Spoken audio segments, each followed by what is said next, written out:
The main reason for this win, I think, our able to sustain our energy and we keep on focus. And ayun, sinuwerte na kami. And defense from start to finish, nandun yun. And then, yun ang key. Alex, what was starting? Well, after reviewing the 3 tapes, the game, so first, kaya namin kinuha si Alex Cubano, is one of the main man. And kasama siya doon sa candidate para sa best player of the conference. So that means there's something in him, And then inanapan ko siya ng time na makapag-produce dahil yung hinahanap namin sa kanya, hindi pa niya nabigay niya dito sa as a finals.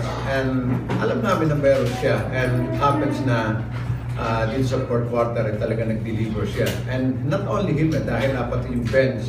And we're able to sustain the energy of Alaska and able to break the press dahil we respect them a lot, especially of what happened to us. And we experienced a lot of criticism, and now we showed to the people na we can only play defense.